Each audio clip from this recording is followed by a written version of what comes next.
आप देख रहे हैं स्वामी न्यूज और मैं हूं राजीव शर्मा। आइए देखते हैं अभी तक की खास और अहम खबरें। प्राइम टाइम बुलेटिन में आपका स्वागत है। स्मार्ट सिटी प्रोजेक्ट योजना के तहत चल रहे कार्यों में क्लॉक टावर के नीचे बने 50 साल पुराने शौचालय को तोड़ दिया गया।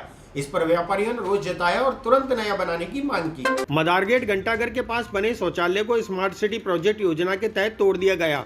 इस संबंध में क्लॉक टावर व्यापारिक संघ द्वारा विरोध जताया गया। व्यापारियों ने कहा कि व्यापारी लघु शंका के लिए शौचालय का उपयोग करते थे। इस संबंध में व्यापारिक संघ द्वारा महापौर ब्रजलता हाड़ा और स्वास्थ्य अधिकारी रूपाराम से मुलाकात कर शौचालय निर्माण की मांग की गई।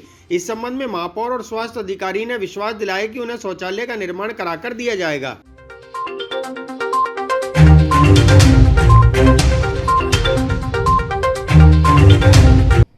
आज महापौर श्रीमती ब्रजलता हाड़ा से मिले और हमारी जो शौचालय की जो समस्या का निदान के लिए हम लोग प्रतिनिधिमंडल मिले थे और उन्होंने हमें आश्वस्त किया है, क्योंकि लॉकडाउन के दरमियान में जो हमारा 50 साल पूर्व आज़ादी के बाद एक शौचालय बना हुआ था जो निगम ने बनाया था, वो घंटाघर के ठीक नीचे बना हुआ था, जिसमें समस्त 250 दुकानदार लोग वहाँ पर उसका प्रयोग करते थे।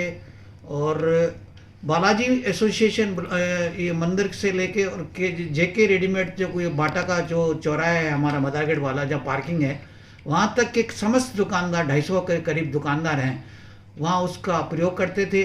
अब लॉकडाउन के दरमियान में इसको तोड़ दिया गया है, क्योंकि स्मार्ट सिटी के तहत इन्होंने जीर्ण शीर्ण सारी इमारतों को, जिसमें घंटाघर भी आ रहा था, उसका दीवार का निर्माण करके वो हमारा पेशाब घर बंद करके उसको तोड़ के हटा दिया गया है वहाँ से, जो कि बहुत गलत है और निंदनीय है। हम लोग बहुत व्यापारी सभ्य लोग हैं और हम चाहते हैं शांतिपूर्वक। मैंने आज महापौर से मिलने के बाद और आयुक्त खुशहाल यादव जी से भी मिला और मैं स्वास्थ्य अधिकारी श्री रूपाराम चौधरी साहब से भी निवेदन करके उनको पत्र दिया है। उन्होंने मुझे आश्वस्त किया है बहुत तुरंत प्रभाव से हम आपका। शातिर चोर ने निर्माणाधीन भवन से 40,000 कीमत का तांबे का तार का बंडल चुरा लिया। पुलिस ने रूप सिंह नामक आरोपी को गिरफ्तार कर न्यायालय में पेश किया।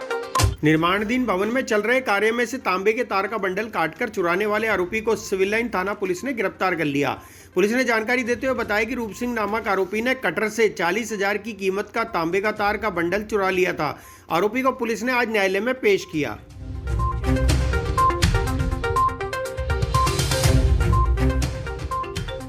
कलेक्ट्री के पीछे निर्माणाधीन एक होटल है विवान, उसका कार्य चल रहा है। होटल के अंदर रात्रि को अज्ञात चोर द्वारा तांबे का गट्ठा करीब 40,000 रुपये कीमत का था, जिसको कटर की सहायता से एक रूप सिंह नाम का व्यक्ति है जो नगर फोर्ट टोंक का रहने वाला है, जिसको पुलिस ने वारदात के कुछ समय बाद ही उसको घेरा दे के पकड़ भी लिया, उससे माल भी बरामद कर लिया, जिसमें उसके पास से जो तांबे के तार काटने वाला कटर था उस कटर को भी बरामद कर लिया, जिसको आज वैशाली नगर में कोर्ट के आदेश के बाद भी आवासीय उपयोग की जगह व्यावसायिक उपयोग करने पर नगर निगम द्वारा 7 दुकानों और भवन को सीज कर दिया गया। जी ब्लॉक वैशाली नगर में नगर निगम द्वारा 7 दुकानों को सीज कर दिया गया। इस संबंध में नगर निगम के कनिष्ठ अभियंता ने जानकारी देते हुए बताया कि पूर्व में भी भवन और समारोह स्थल को सीज कर दिया गया था, लेकिन कोर्ट के आदेश में आवासीय उपयोग के लिए कहा गया था, उसके बाद भी मालिक द्वारा व्यावसायिक उपयोग में लिया जा रहा था। इस कारण आज दुकानों को सीज कर दिया गया।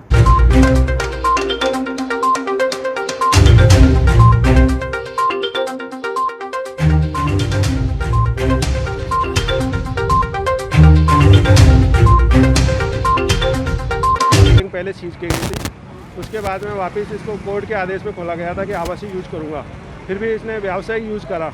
जब तक इसका व्यावसायिक उपयोग नहीं होता जब तक हम सीज नहीं कर पाते, परंतु अभी इसने व्यावसायिक यूज कर रहा है तो इसको सीज कर दिया गया। 7 दुकानें हैं सर, इसकी वाले हैं, ये योगेश नाम है। डेयरी खोली है, दूसरे में अभी किराया दिया है, 2 दुकानें अभी तैयार हो रही है, करीब टोटल 7 दुकानें हैं सर। G+2 है ये सर, सीज कर दी गई है। वार्ड 55 और 56 के क्षेत्रवासियों ने पानी की समस्या से परेशान होकर जलदाय विभाग पर विरोध प्रदर्शन किया।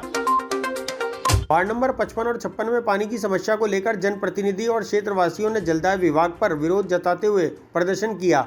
पार्षद रजनीश चौहान ने जानकारी देते हुए बताया कि जलदाय विभाग को पूर्व में कई बार अवगत भी कराया गया। विभाग में कई बार फोन भी किया था, लेकिन विभाग के कर्मचारी और अधिकारी समस्या नहीं सुनते हैं और पेयजल की समस्या दिन पर दिन बढ़ती जा रही है। आज हम सभी क्षेत्रवासी एमडी कॉलोनी गांधीनगर के सभी क्षेत्रवासी हम यहाँ पर इकट्ठे हुए हैं। जलदाय विभाग ने जो हमें परेशान कर रखा है, पिछले 6 महीनों से बहुत परेशानी चलती हुई आ रही है और इसका समाधान ये क्वेश्चन निकालते हैं। और जब हम लोग यहाँ पर फ़ोन करते हैं तो इस फ़ोन का ये प्रॉपर रिस्पॉन्स भी नहीं देते हैं। सुबह सुबह हमारे क्षेत्रवासी यहाँ 5:30 बजे आकर के खड़े हो जाते हैं। तो पिछले 4 से 5 महीने से टाइम 5 बजे को आता है पानी का और आता 8 बजे, और कई बार 3-3 दिन तक पानी नहीं आता, जिसकी सूचना भी कुछ नहीं दी जाती है। जब हमारे द्वारा यहाँ पर फ़ोन किया जाता है तो फ़ोन उठा करके साइड में रख दिया जाता है, कोई प्रॉपर रेस्पॉन्स नहीं मिलता है। और जहाँ तक हमने देखा है कि जो इनके कर्मचारी है नीचे के, वो फिर भी हमारा सहयोग करते हैं, हमें सही रेस्पॉन्स देते हैं। लेकिन जो उच्च अधिकारी है, खास करके मैं कहूँगा यहाँ की जो जयन है, वो हमें बिल्कुल भी रेस्पॉन्स नहीं करती है और उनके बर्ताव से पूरे क्षेत्रवासी परेशान है।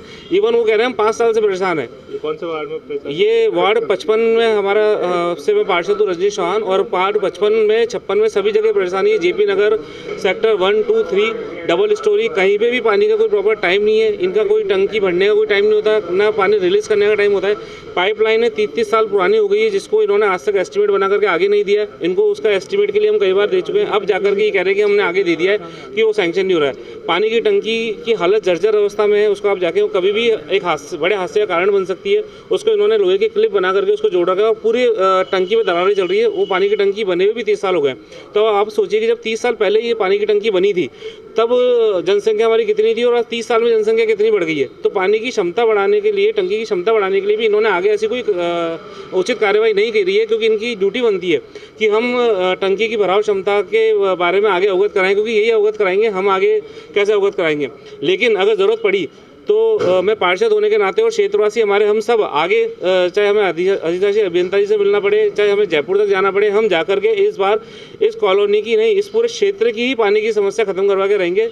और इनका जो ये उदासीनता ये बनी हुई है इनके कर्मचारियों की, उच्च कर्मचारियों की, वो बिल्कुल भी सहने योग्य नहीं है, गले तक हमारी आ चुकी है। इसीलिए हम सब लोग आज यहाँ एकत्रित हुए हैं और आकर के यहाँ पर इन जलदाय विभाग के खिलाफ हम यहाँ विरोध प्रदर्शन कर रहे हैं कि जिस दिन पानी आना होता है और जिस समय पे आना होता है उस समय पे पहली बात तो आता नहीं है, और अगर वो आने का भी होता है तो उस वक्त पता चलता है कि जी हमारी लाइन टूटी हुई है।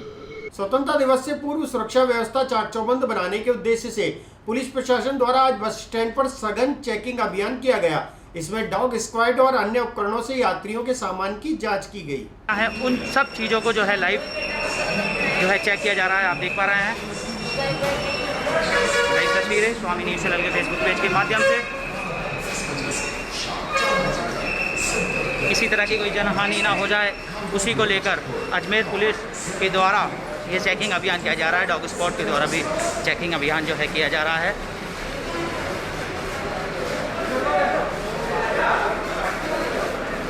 देखिए, जो यात्री हैं उनके सामान को भी अच्छे से चेक किया जा रहा है।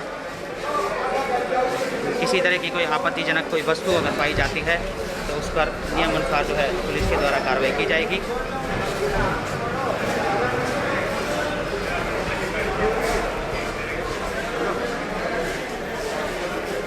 देखिए, जो बाहर से जो भी सामान आता है, कैंटीन्स वगैरह जो भी है, सभी को बहुत अच्छे से जो है चेक पुलिस खुफिया तंत्र, पुलिस इंटेलिजेंस के द्वारा अजमेर रोडवेज बस स्टैंड पर आज सघन चेकिंग अभियान जो है चालू है। एक्सक्लूसिव तस्वीरें आप देख पा रहे हैं स्वामी न्यूज़ चैनल के फेसबुक पेज के माध्यम से।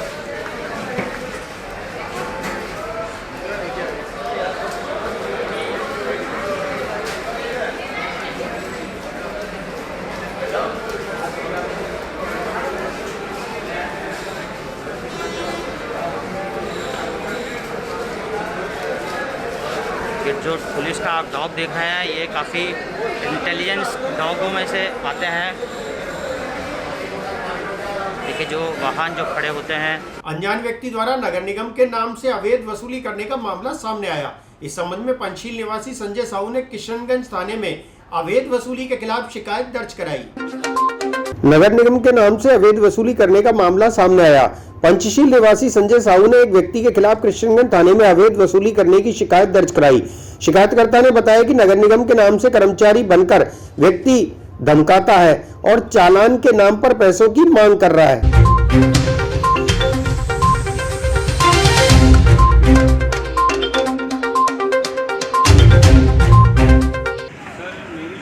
मुख्य स्टीफन चौराहे पे मोहनलाल के नाम से है।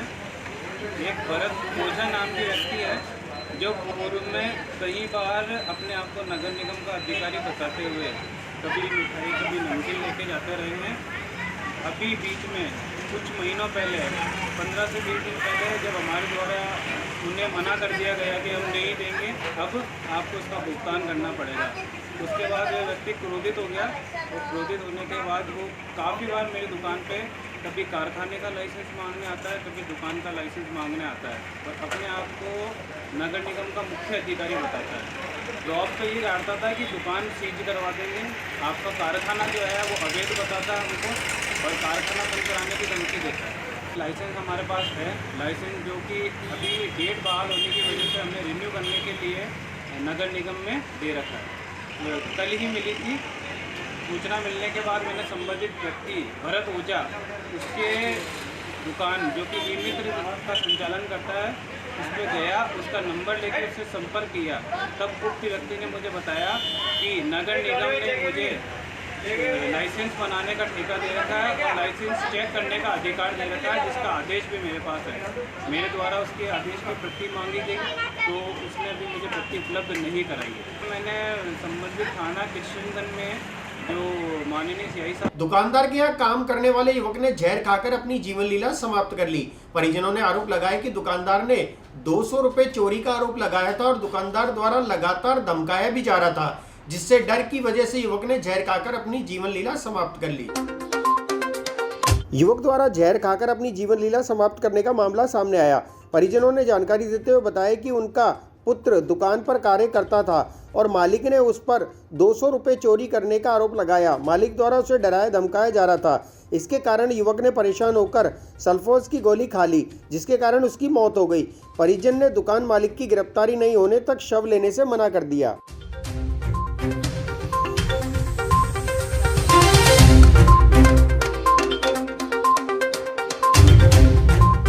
बच्चा मेहता रोड किराने दुकान पे काम करता था, तो उसमें एक दिन पहले मेरी बात हुई। उसने बोला कि सेठ ने मेरे को मारा पीटा है और दूसरे दिन ये मामला हो गया। दूसरे ही दिन हुआ ये मामला। तो उसने बोला कि भाई तेरे को मारपीट होगी और 200 रुपये उठाए या नहीं उठाए ये भी बात क्लियर नहीं है। 2 साल से काम कर रहा है, 2 साल से उसके पास काम कर रहा है वो, ये भी बात क्लियर नहीं है कि भाई हकीकत में उसने 200 रुपये लिए या नहीं लिए। और उसमें पहले के जो पैसे बकाए थे सेठ में, वो पैसे के बाबत में उनके वो चोरी का इल्जाम सच्चा है या झूठा है, इस बात का भी कोई मतलब है। अब धमकी दे रहा है और धमकी दी उसने कि बोला तेरे को जेल भेज दूंगा या मार दूंगा जान से। सेठ ने धमकी दी है ये, और धमकी के कारण ही मेरे बच्चे को ये सल्फास गोली खानी पड़ी। अजमेर नगर निगम द्वारा कलाकृति पेंटिंग का आयोजन किया गया। इस पेंटिंग कार्यक्रम में कॉलेज के छात्रों द्वारा मनमोहक पेंटिंग बनाई गई। अजमेर नगर निगम द्वारा कला मंथन कलाकृति पेंटिंग का आयोजन किया गया। इस पेंटिंग कार्यक्रम में कॉलेज के छात्रों द्वारा सुंदर और मनमोहक पेंटिंग बनाई गई। श्रेष्ठ पेंटिंग बनाने वालों को पुरस्कृत भी किया जाएगा।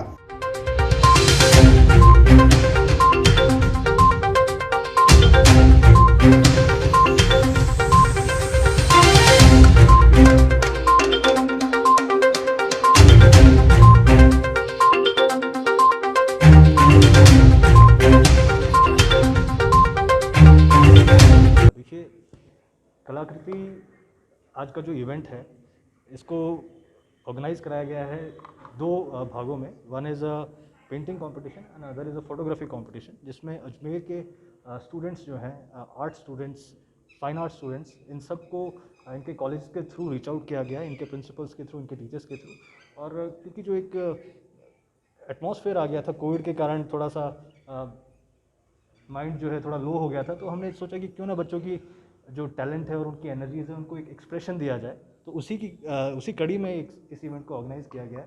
एंड बहुत ही खुशी की बात है कि इतनी शानदार और इतनी ब्यूटीफुल पेंटिंग्स और फोटोग्राफी हमें देखने को मिली हैं। जो भी हमारे आज के चीफ गेस्ट थे, कलेक्टर साहब, mayor madam, they have appreciated it. और हमारी एक बहुत ही फाइन ज्यूरी जो आर्ट एंड क्राफ्ट के सीनियर HODs हैं, उन्होंने इन पेंटिंग्स को रैंक किया है और अब इनको नगर निगम की तरफ से एक्साइटिंग प्राइजेस भी दिए जाएंगे। और मोस्ट इम्पॉर्टेंटली इसके थ्रू बच्चों को एक इंस्पिरेशन मिलेगी कि और भी आगे बढ़ें और भी आगे जाएं और फाइन आर्ट्स के क्षेत्र में स्पेशली अपनी एक्सप्रेशंस को, अपनी कला को, अपने टैलेंट को एक्सप्रेस करें। आज भी संबंधित दैट्स अंडर वे। जो भी फर्स्ट, सेकंड, थर्ड प्राइजेज हैं उनको कैश प्राइज के साथ साथ मेमेंटोज और सर्टिफिकेट्स भी दिए जा रहे हैं। और साथ के साथ जो इसमें हमारे पास एंट्रीज रिसीव हुई हैं, इनको हम नगर निगम के हॉल्स में अपने कॉरिडोर्स के अंदर डिस्प्ले करेंगे ताकि और भी लोगों को प्रेरणा मिले और बच्चों को एक रहे कि हमने कंट्रीब्यूट किया है नगर निगम के लिए, अजमेर के लिए। कलाकृति प्रोग्राम नगर निगम अजमेर की तरफ से बहुत ही शानदार पेंटिंग्स का और फोटोग्राफी का यहाँ पर जो कंपटीशन रखा गया था उसका आज डिस्प्ले और प्राइज डिस्ट्रीब्यूशन रखा है। तो बहुत ही शानदार प्रविष्टियाँ यहाँ आई हैं यहाँ पर और लोकेशन भी बहुत अच्छी रखी है जहाँ पर इन्होंने ये डिस्प्ले रखा है। लोग आके ये जो अजमेर के टैलेंट। रामगंज थाना पुलिस ने अवैध देसी शराब के साथ एक व्यक्ति को गिरफ्तार कर लिया। पुलिस ने आरोपी से 32 देसी शराब के पौवे बरामद किए। रामगंज थाना पुलिस ने अवैध देसी शराब बेचते हुए एक व्यक्ति को गिरफ्तार कर लिया। पुलिस ने जानकारी देते हुए बताया कि मनोज नामक व्यक्ति को 32 पौवे के साथ गिरफ्तार किया गया है। दूसरे मामले में कल बाबूलाल जी में जाब्ते के गश्त कर रहे थे तो उन्हें इतला मिली कि 5 दुकान के पास कोई शराब, अवैध देसी शराब की बिक्री करने के लिए खड़ा है। उस इतला पर और उच्चाधिकारियों के आदेश भी थे कि अवैध शराब, अवैध हथियार पर लगाम की जाए। तो इस सूचना के मद्देनजर उन्होंने वहाँ जाकर दबिश दी। आदमी 32 पौवों के साथ में उस शख्स को गिरफ्तार किया। उसका नाम पता पूछा तो अपना नाम मनोज सन बाबूलाल निवासी 5 दुकान बताया। रामगंज थाना पुलिस ने तलवार लेकर घूम रहे वीरेंद्र नामक व्यक्ति को रामबाग चौराहे से गिरफ्तार कर लिया। वारदात को अंजाम देने के इरादे से तलवार लेकर घूम रहे एक व्यक्ति को रामगंज थाना पुलिस ने गिरफ्तार कर लिया। पुलिस ने जानकारी देते हुए बताया कि रामबाग चौराहे के पास वीरेंद्र नामक व्यक्ति तलवार लेकर घूम रहा था, जिसे गिरफ्तार कर लिया गया है।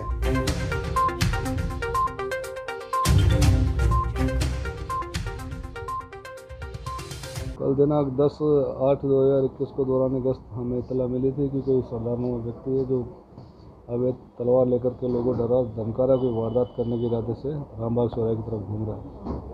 इतला विश्वसनीय होने पर हमने मौके पर जाकर के उसको दस्तयाब किया। उसके दाएं हाथ में एक तलवार थी, धारदार थी। उससे लाइसेंस वगैरह पूछा तो उसने नहीं होना बताया और कारण पूछा तो बोला कि साहब लॉकडाउन के अंदर मेरी आर्थिक स्थिति बहुत ख़राब हुई है, शराबी किस्म का है, तो कुछ पैसे कमाने के चक्कर में तलवार लेकर कोई वारदात करने की फिराक में घूम रहा था।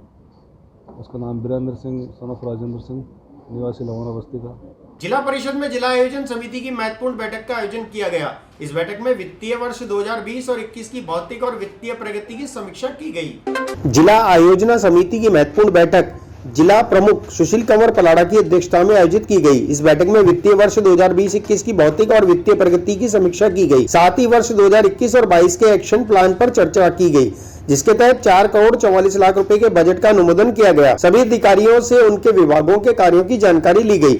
इस बैठक में जिला परिषद सदस्यों के साथ ही नगर निकायों के मनोनीत पार्षद भी मौजूद रहे, जिन्हें योजनाओं से अवगत कराया गया।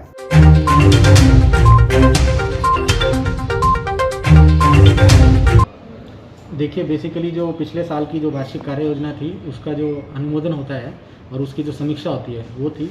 और जो इस साल के लिए हमारा जो FFC जो फंड आता है उसमें लगभग हमने 4 करोड़ 44 लाख का जो यहाँ पर से सैंक्शन निकलेंगी, तो उनके लिए टाइड और अनटाइड का एक जो प्लान है वो हमने आयोजना समिति से आज पास किया। देखिए, बिल्कुल लगभग 2 दिन पहले हमने एक गोष्ठी भी की थी जो कि आपको ज्ञात ही है। और उसके अलावा आज भी हमारे यहाँ पर हमारी एक संस्थापन की मीटिंग के बाद हमारा कार्यक्रम है कि जिला परिषद में भी श्रमदान हो और जितनी भी पंचायत हैं, जितनी भी पंचायत समिति हैं अजमेर की, वहाँ पर श्रमदान द्वारा जो सफाई का कार्य है वो अच्छा है।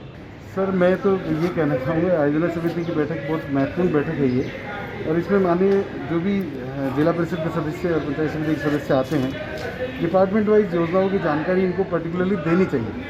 केवल आंकड़ों से कुछ नहीं होता है। मैं यही कहना चाह रहा था बार बार कि आंकड़ों से नहीं होता, इनको पता लगना चाहिए राज्य सरकार या भारत सरकार उन गरीब लोगों की जो गांव में रह रहे हैं उनकी मदद के लिए क्या योजनाएं चला रही है, उन योजनाओं को इम्प्लीमेंट करने के लिए कौन योग्य व्यक्ति है, कौन योग्य व्यक्ति नहीं है। जब तक ये जानकारी जनप्रतिनिधियों को नहीं मिलेगी तब तक ये योजनाएं धरातल पर नहीं उतरेगी। ये कागज़ों में दब के रह जाएगी।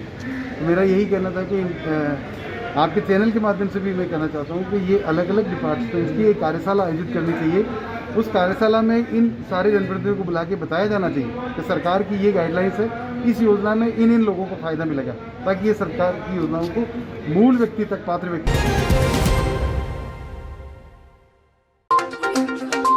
नसीराबाद सेना क्षेत्र स्थित एक रेजिमेंट ने युवाओं में देशभक्ति का जज्बा उत्पन्न करने और सेना में भर्ती के सुनहरे अवसरों का लाभ पहुंचाने के लिए सैन्य हथियारों व उपकरणों की प्रदर्शनी लगाई गई, जिसे देखकर युवाओं का सीना गर्व से चौड़ा हो गया और भारतीय सेना पर गर्व करते हुए उन्हें सैल्यूट किया गया।